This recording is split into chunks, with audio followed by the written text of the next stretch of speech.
Hi guys, welcome back to my YouTube channel. My name is Alexis and today I'm going to be sharing all the books that I read for February 2022.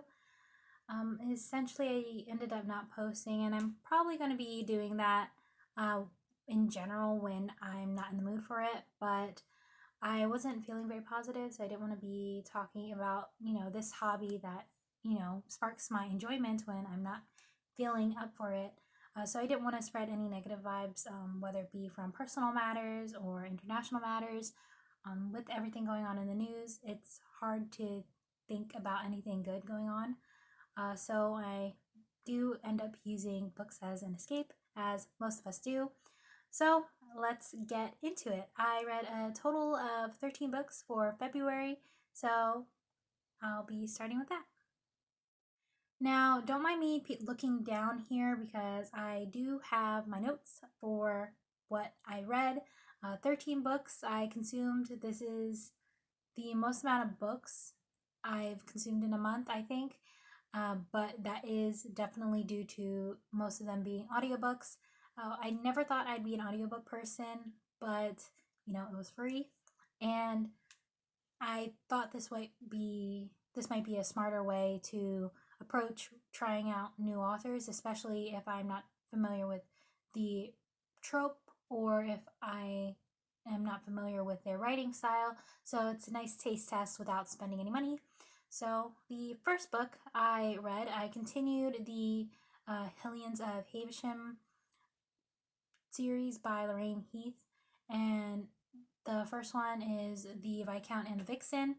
Now, I do have a hard copy of this, but I am not a fan of my copy because, it was more damaged than I was led on to believe, but whatever, I digress. So, yes, this is written in third person.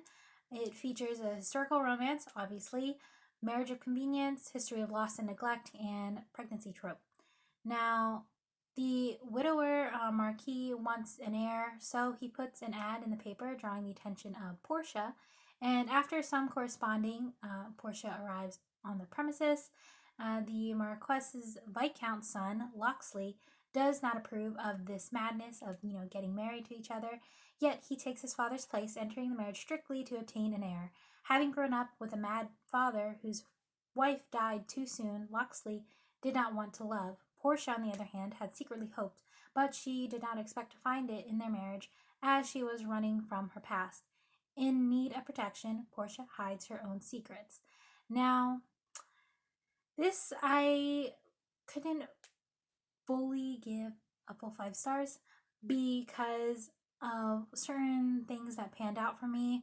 Some of my favorite portions of the book include their first meeting when Portia arrives on the premises and Locksley's immediately attracted to her, but he doesn't want to be attracted to her, knowing that, his loco father was, putting an ad in the paper to get a new wife in order to produce an heir. And, he knew what he was doing when he wrote up the deal, pretty much the proposal, the how should I say this, the contract, the marriage contract, and it's just loopholes. There were loopholes that ended up working out for the best, and Portia ended up getting what she wanted, although not the way she expected, and Locksley could save his father this way.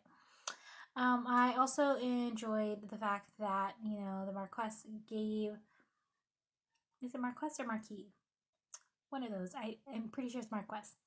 And he gave her the ring that was his deceased wife's, which again is a very touching story. Apparently, there's another book about their couple, and obviously, it doesn't end in a happy ending that is expected, but they do end up together. So I may try out that book, but I haven't decided yet because that sounds like it's going to be painful.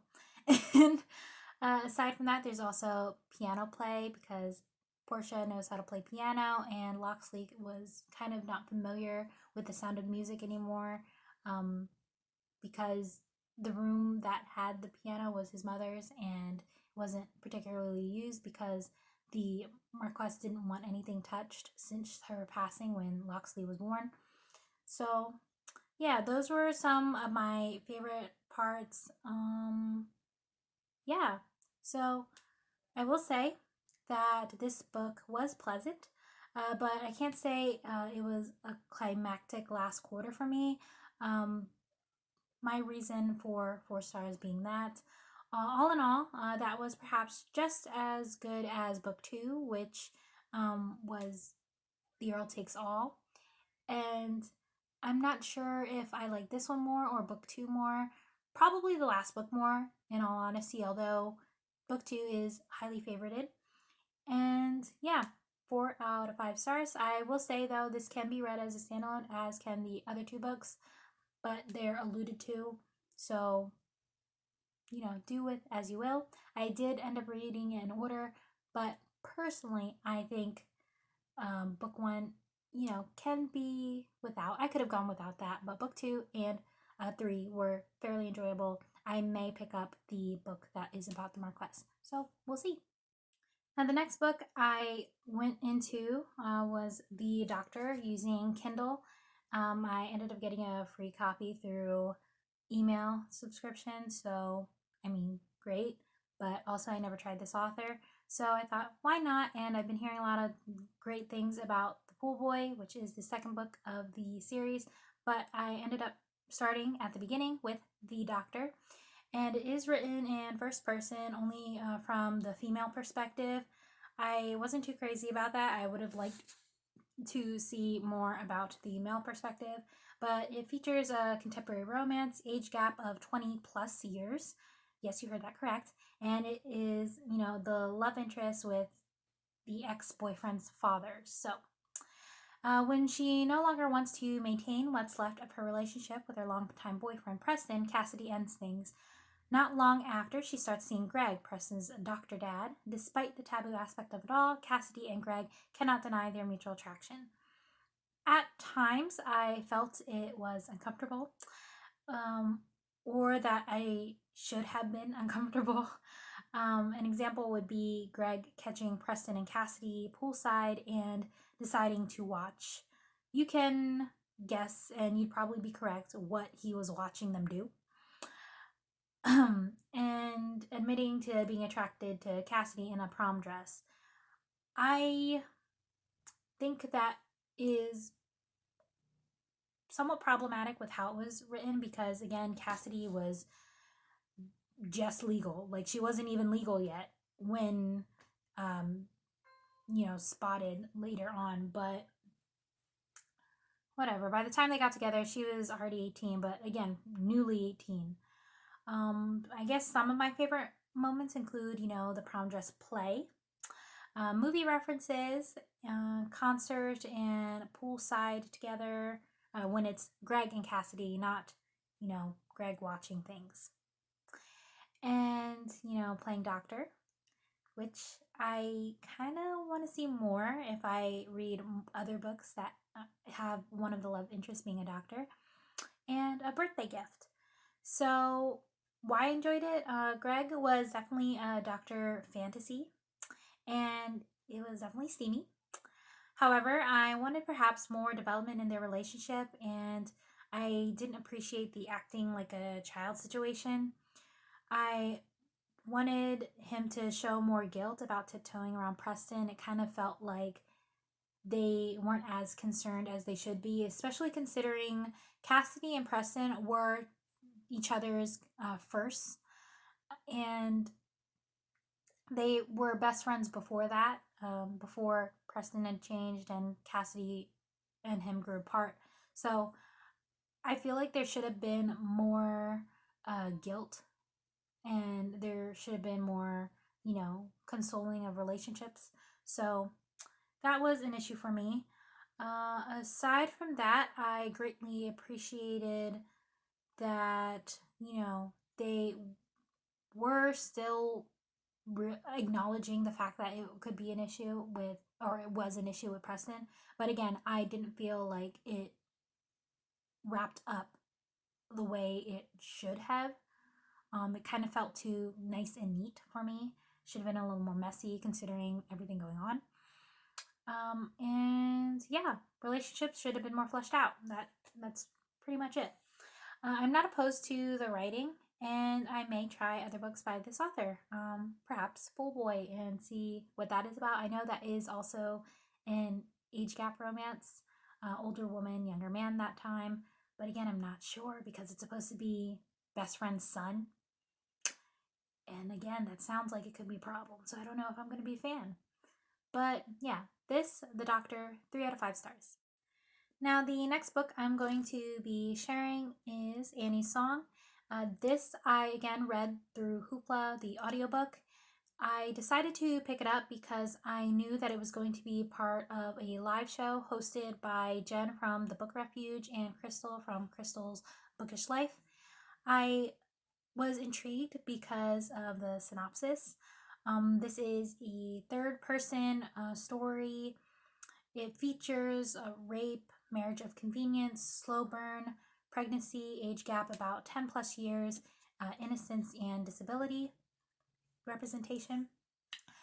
Now, upon learning that his brother raped Annie and impregnating her, uh, Alex married Annie to help take care of her and the baby.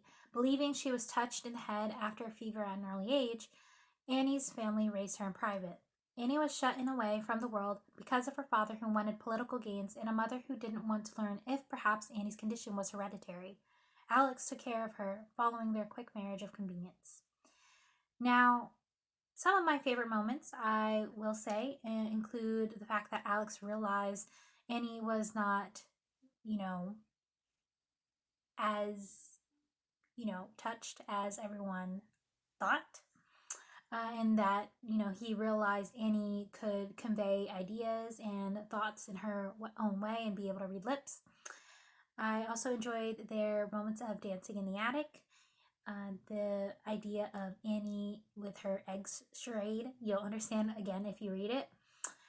There's also the fact that Alex was telling Annie she is beautiful even when she's pregnant because, again, she didn't feel like she was as she's getting bigger. And also at the very end, Home for Always, Annie's song, Magical Notes They Could Hear. That's all I'm going to say. I'm not going to explain that quote any further because, again, it's kind of going to explain the ending and what led to it, so I'm not going to share that. But I enjoyed this because aside from it being an endearing story about innocence, I did feel like it also talked about civility and curiosity. I would compare this loosely to The Blue Lagoon, which is a 1980s film. I believe, oh gosh, what's her name? Brooke Shields, I believe is her name. And she stars in that, along with Tarzan, the 1999 Disney film. Because of the idea that Annie was not raised like other people in society, but still in her own way is smart and could convey ideas and thoughts and process things if they are properly explained, right? So those were kind of the things I was thinking about as I read this. She could communicate in her own way, and her compassion for life, for sound was very evident, or the way that she could, touch or be touched, right?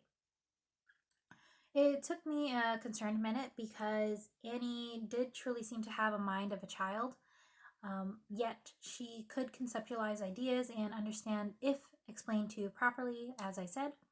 Alex was always patient with her and protective of her and surely became fond of her. I would have appreciated more justice for the father and the brother. It felt as if, the father, despite his, you know, shortcomings, he never got the justice that I would have liked. If anything, he kind of disappears after Annie is sent away to go with Alex following their marriage. I also would have appreciated more justice towards Alex's brother, who is the cause of Annie's suffering, but at the same time of her salvation, because had Annie not gotten pregnant and had she not been raped, she would have lived out the rest of her life, perhaps alone and misunderstood by no one. So yeah, that's why I give this book 4 out of 5 stars. And if you're interested in that discussion, I'm going to try to link it down below uh, because, again, it was really fascinating to me, and I'm definitely going to be joining again.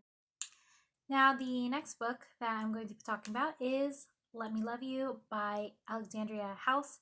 Now, this book is written in first person perspective, it's dual perspective, so we get to see Joe and Everett's thoughts about each other and, going through the process of their relationship.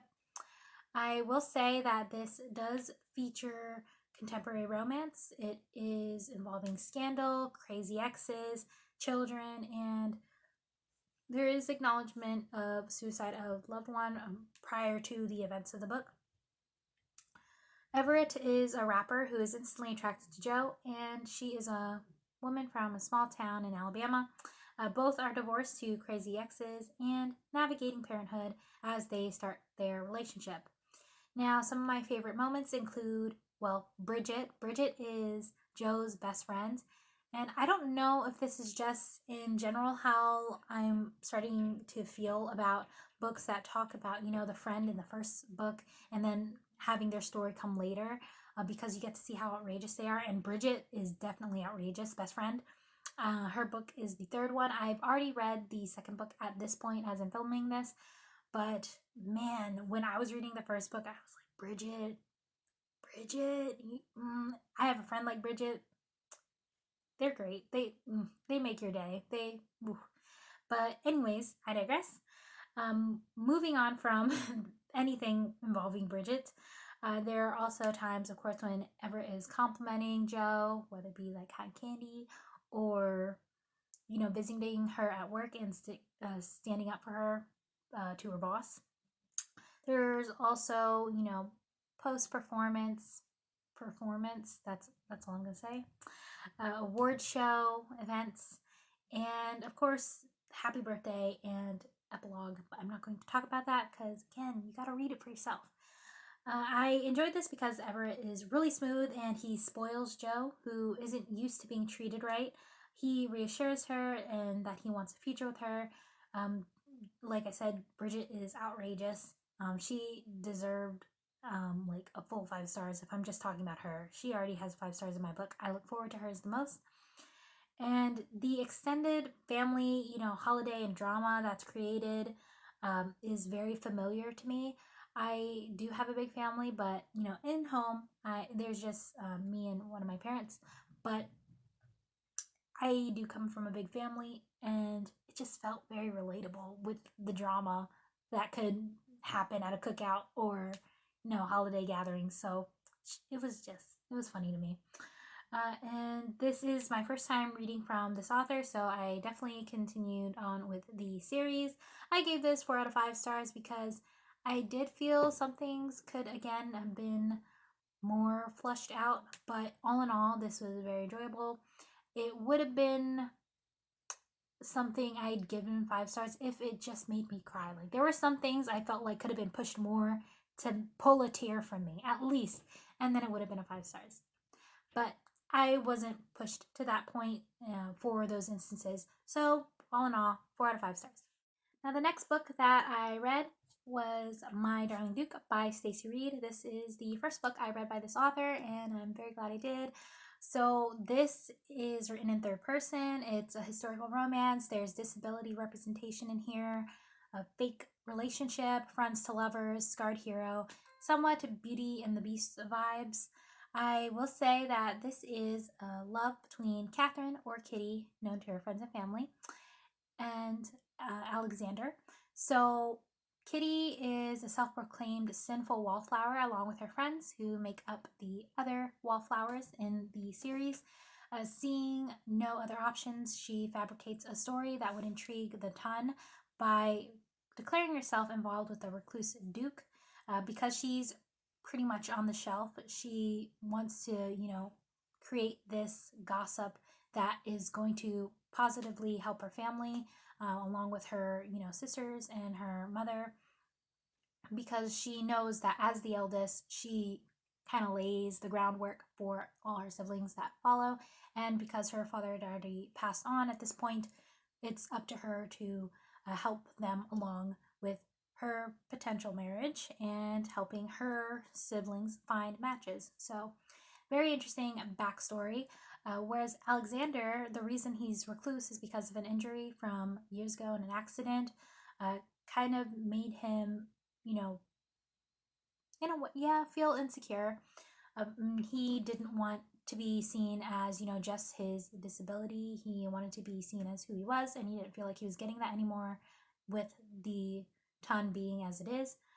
So, yeah, he never went back to London until he learned of Kitty's ruse, and he wanted to see about this person that sparked this his interest, this curiosity that, he hadn't, opened his mind to since he became a recluse.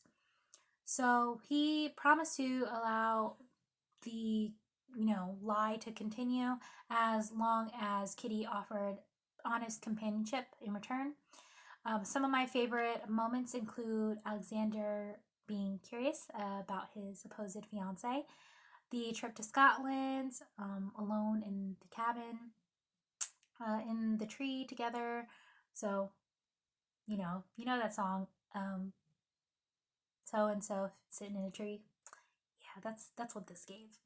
And there's also the rowing and reading and conservatory, and finally, be my friend, my wife, my Duchess. I thought at that point it was just too good. So their relationship does start because, like I said, of gossip. And their relationship was rooted in honesty and a budding romance that took Alexander by surprise. I enjoy it when the male is surprised by their attraction to the female because it takes them aback. Like they don't expect to feel this way about somebody, but yet here it is, and there she is. So very touching. I was not familiar with a slow burn, at least I don't think I am at this point. But considering they didn't get together completely until the last chapter, if you know what I'm saying, I found myself wanting them to do more. But then considering the chronological story of them, it still felt complete. I thought it was only natural the way that they came together, and it, truly beautiful how they do so. I did feel like I would strongly appreciate a physical copy because, again, I don't want a stranger's voice in my head. I like my voice in my head. it was just, another experience that I would prefer to listen to my own voice in my head and read a physical copy and, be able to annotate the way I want. Whereas with the audiobook, I would just, tab it and bookmark it, maybe write my little notes, but it's definitely not the same as a physical copy, which I would prefer, but this is faster, so I ended up consuming it this way. I definitely intend on continuing the series for My Darling Duke. I believe the next one is supposed to be about one of Kitty's bookish friends, so that should be interesting, reading about Blue Stocking, and yeah, we'll see where that goes. 5 out of 5 stars for this one. The next book I read was Lord of Scoundrels by Loretta Chase. This is written in third person. Again, this was an ebook this time on Hoopla. It's written in third person and it does feature a historical romance, childhood neglect and abandonment, and bullying. Now, Dane was the result of a second and loveless marriage to obtain an heir. His mother left him and his father neglected him. He was teased for his half Italian roots. And years later, in an antique shop, he met Jessica, a blue stocking spinster. Now, they were both attracted to each other, but Dane's history made him question his worthiness of Jessica's love. Now, some of my favorite moments include, the gloves and the Italian talk. When I decided to, listen on Google Translate to see how it would sound in Italian, I didn't think that, Italian was something I'd be interested in. I mean, I've definitely heard it about Spanish being a love language, among others, but Italian wasn't one of them for me. And when I listened to it, I was like, wow, this could actually be really, really hot. Yeah, so Italian. Dane dancing with Jess. Just dancing in general is such a poetic thing. I love seeing that in books. And there's also the garden moment, marriage, and defending her honor. I do appreciate that, you know, Dane ended up staying home with her too instead of going out with friends and, had fun. So the beginning went a little over my head with their banter in the antique shop. I'm not gonna lie. Dane couldn't stay away and he was drawn to her regardless. So I did give this 4 stars, but it's leaning towards 3 a little bit for me. I just felt there were certain things that, could have been smoother, but I don't know. Like, it's still 4 stars, but in hindsight, it would probably be 3 point something, really. So, yeah, this was my first Loretta Chase. I wouldn't mind picking up again, but at this point, I don't see myself reading anything soon by her. Because again, this story, the with Dane's history, I just felt he should have gotten hmm, a little more punishment. Yeah, punishment for things he did in the past. Also, with Jess's brother, who was dim to the point of putting her and their family's welfare in danger, I didn't appreciate him at all. So, around 4 stars, but that's being generous. So, yeah. Now, the next 3 books I'm going to talk about together because it is a trilogy and they are novellas, so I'm going to try to be short and sweet. But the first one is I Think I Might Love You by Christina C. Jones. Now, this is written in first person, it is a dual perspective, it's contemporary romance, friends with benefits, and it does involve fake dating. This is about the story between Caden and Jocelyn. They have poor first impressions, but they do decide to start a benefits situation. Some of my favorite moments include the teasing with the idea of being blue ribbon worthy or first place worthy for things, spicy things. But also Jason, who is Jocelyn's, I believe, cousin, taking Caden to ice cream shop and then her being there. Anything involving the sisters and family conversation, very intriguing family dynamic, and again, very familiar. But also Caden checking on her at times. I listened to this and it had me laughing at their banter a lot. I appreciated all that it gave, and I continued from the series from there. So, yeah, this was 5 out of 5 stars. The next one, I Think I Might Need You by Christina C. Jones. This is a first person perspective as well, dual perspective, contemporary romance, second chance, and there is a surprise. Um, I do think that they could have been college sweethearts, but Teddy was stupid. So years later, Teddy still wants Joya, and when plans change for her unexpectedly, you can see where I'm going with this, they partner up. So favorite moments include Joya having her live announcement. She's a YouTuber personality. So the announcement is live and unexpected. So that was intriguing. Also, Teddy's family cookout and, getting those ribs for Joya. Also, nightly intentions and Teddy getting a car, family photo. That's all I'm going to say. This, again, short and sweet with family spice. I wasn't sure about Joya in the beginning because of her work, but also, you know, I do feel as if Teddy was in the same, realm for her. So throughout, I do think that they were better fleshed out than, if I was just to base it off of the first few chapters, I probably wouldn't have enjoyed it. But I continued and it ended up tying up really nicely. So there. And lastly, I think I might want you. This is about Gemma, who is the eldest of the three sisters. This is written in first person perspective and again, dual perspective, contemporary romance, second chance, mention of cheating, and death of loved ones in the past. So, prior to the events of the book. Gemma, as the eldest of the Love sisters, travels instead of choosing complacency. She writes a book including some experiences that changed her life with someone whose name she never learned. But Levi runs into her again, and they are both interested in more, yet have their own commitments. Now, some things about this book I really enjoyed, like the idea of him being Mr. Chapter 5. And again, you'll have to read it to understand what I'm talking about. Also, family events and the hotel run in.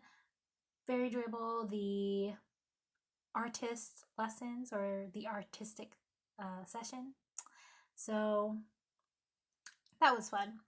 Um, but, the epilogues were interesting too because you got to see all three sisters together and their dynamics with their lovers.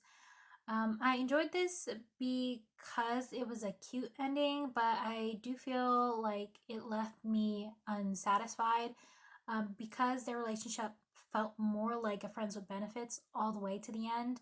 It's not like they could live, um, or that it's not like they couldn't live without each other. If anything, they would go long periods of time and then come back together. It's one thing to have a long term relationship and then finally be together when things are right, but this, they literally kept doing what they were doing with their lives and then just meeting up with each other instead of having benefits with other people.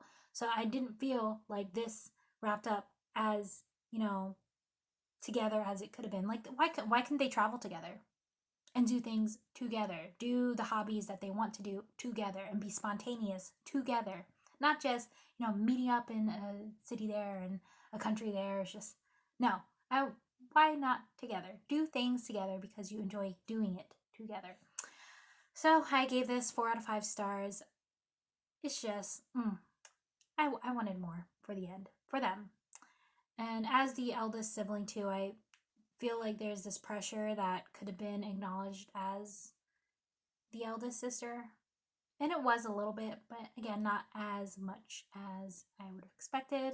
Then again, the Love family wasn't the type to pressure their daughters. So cute. But yeah. The next book I read, Vivid by Beverly Jenkins. Now, this is written in third person. I will say I actually started this in January, I believe. I don't know, but this definitely took me a while in the second half. I was going so well in the first half, but the second half definitely slowed down for me. This is a historical romance, small town ignorance involved, past betrayal, and children involved. So this follows Vivica, who moved to a small town for her first opportunity as a doctor. Nathan, on the other hand, is the unsuspecting mayor of the town and wanted a male doctor. He doubted a female from the city could withstand the small town lifestyle, and his first marriage was with a city woman that ended due to affairs and changes. So Vivid worked hard to prove him wrong. Some of my favorite moments, particularly in the first half, include Vivid getting along with gamblers and train, doing things that weren't conventional for women, especially at the time. Uh, Vivid shooting at Nathan, and Nathan seeing Vivid spinning in the wind and just basking in life. That was very beautiful. Vivid taking care of Jewel, who will be the heroine in the second book, Jewel, for the series. And Nathan flipping a coin with Eli. Vivid being Nathan's art muse. Nathan taking care of Vivid after a fire. And, there's a subplot romance as well with Aunt Abigail and Mr. Adam Crowley. So that was very nice. But again, at times, this plot felt like there was too much information or being too informative and educational. Whereas I would have enjoyed it more had it been more balanced with, fiction and history. I did not appreciate Eli's negative history with Nathan. That is a kind of betrayal I feel like it could have been more acknowledged. It didn't feel like they truly were able to make amends because of what Eli did, but at the same time, that's something I don't know if people can come back from. So the way it was done here, it didn't feel like they forgave each other. Like it didn't feel like Eli fully forgave himself, and Nathan couldn't fully forgive Eli yet either, despite their history, their shared history. So I'm not sure if I can get past Eli's history with Nathan for Jules' story, and theirs is supposed to be a kind of friends to lovers situation. So we'll see when I get to that. And I did end up giving this 3 stars because of said situation. So yeah, the second half of Vivid, not crazy about. First half, pretty good. Plot wasn't as well intertwined with the history elements, but you know, I again will continue with her books. It is one of her earlier works, so I'm not going to hold it against her. And I loved the Destiny trilogy, which I've talked about before. So, yeah, this is just me going through her backlist. Now, this next one I thoroughly enjoyed. It's the only book I read by this author, and that is Blindsided by Amy Dawes. This is written in first person dual perspective. It is contemporary romance, sports romance, football player, well, aka soccer, because, European and Americans just have to be different with soccer. But no, it is football in Europe. And this is a friends with benefits to lovers situation. There's body conscious plus size heroine, a virgin, and lost a loved one involved. Synopsis. So Freya was a 29-year-old virgin who wanted to gain more experience, and when her good friend Mac, a soccer player, learned this, he offered assistance temporarily. Mac always thought Freya was beautiful, and as a plus sized woman, Freya never allowed herself to hope for a guy like Mac to be interested. But of course, he is. And favorite moments include Heartland references. Now, Heartland is a Canadian TV show. I will try to put an image here, maybe in place of the book, and then pop the book back in. But Heartland is a great Canadian TV show. I used to watch it on weekends with my mom, and I just have great memories of that. Ty from the show. If you're familiar with the show, it's just bad boy, good girl. You love to see it. But anyways, the TV show references, and I'll place the book back. Mac calling Freya Bonnie or Cookie is very sweet. I mean, Bonnie means beautiful, and Cookie because her last name's Cook, and he had to play on words, so Cookie, and that's just such a cute nickname. Mac wanted Freya to know his friends too, and Freya was the type to, hide herself, or didn't think she was someone that, people wanted to be seen with. So she just like took it upon herself to say, hey, I'll stay away from your friends. It's fine. Like, I don't want you to be embarrassed by me. But how could he? He could never be embarrassed by her. And Mac shopping with Freya and hyping her up. That was so cute. Mac offering to be friends with benefits. I mean, he's the one who put it on the table. She wasn't even asking. He's the one who offered. And Mac taking Freya to deliver kittens. Again, really cute. Making dinner and the quickie, car wash, things, just a lot of things happening. And Granddad was just so cute, and him being compared to Grandpa Jack from Heartland, that sealed it for me. It was so good. And the groveling at the end, I cried. Yep, solid 5 stars for me. I loved their dynamic. Even when they were going through grief and separation, they were in each other's thoughts. They were always thinking of each other, missing each other. Um, Also, the animals and protectiveness. Freya was just a lover of animals, and Mac loved seeing Freya love animals. It was just so cute. When everything was thrown in the air, I cried for both of them. This story moved me so much because, again, everything that they were going through, but at the same time, decisions like without each other, just, but then finally coming together again. 5 stars. I don't see anyone giving it less than a 4 star, but no, it's a 5 star. it's a 5-star for me. Very good. Very, very good.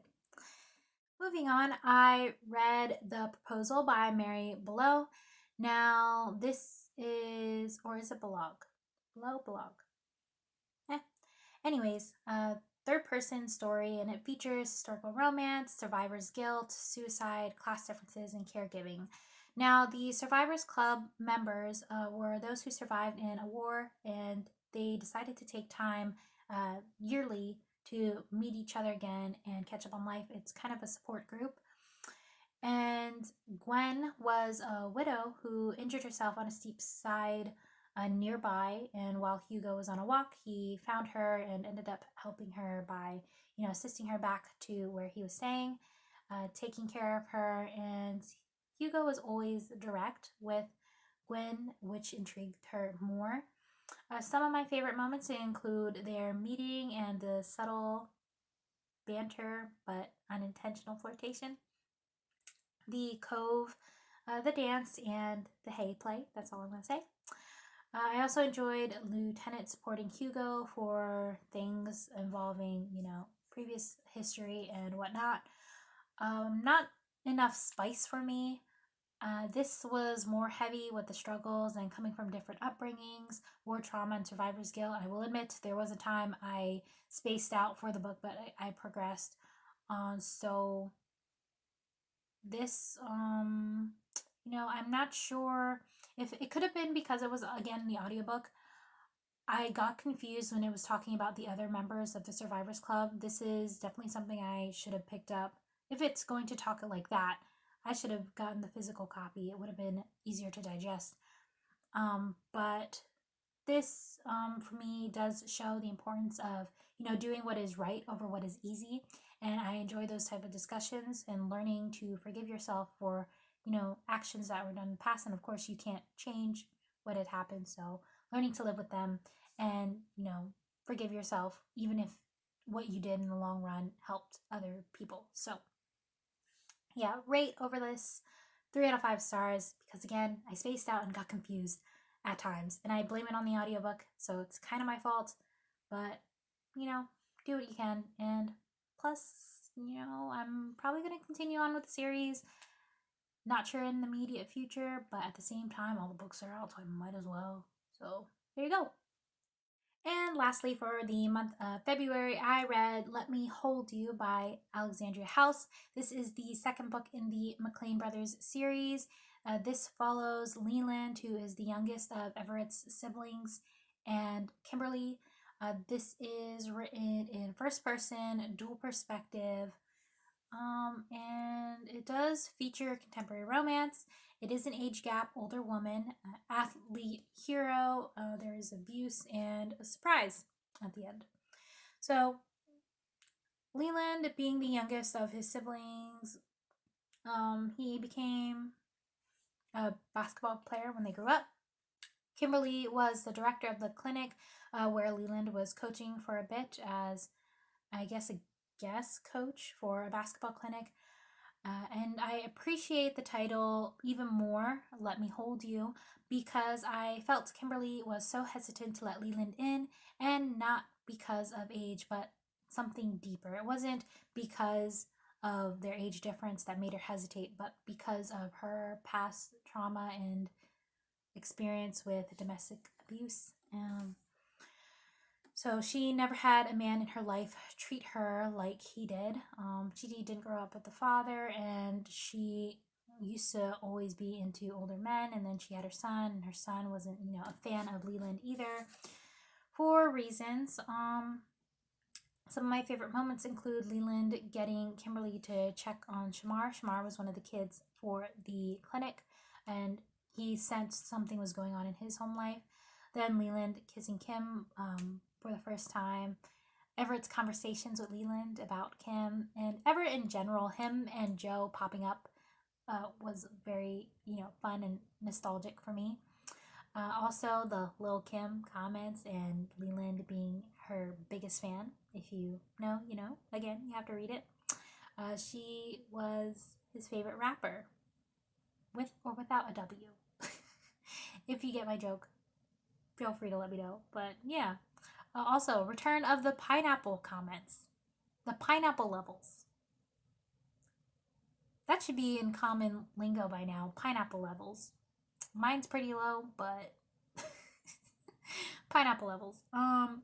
Yeah, club night, very fun. And Leland worrying about Kim for things that happened again towards the end. They were already it was already clear that they would be together maybe by the third quarter of the book. And then it's just, Kim's past coming to bite her in the butt later on. So, yeah. I go back and forth with giving this a 3 or 4 star because I did appreciate Kimberly finding the strength to put her, to speak up about her abuse from people who claim to love her. But I could have gone without the conversation about Leland possibly preferring older women because he had lost his mother when he was young. It's just, the idea that you have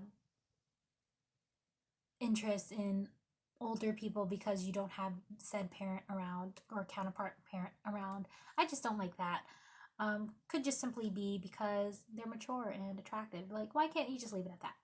But moving forward, I do feel that Leland was able to support and change his dreams to include her. I thought that was very special.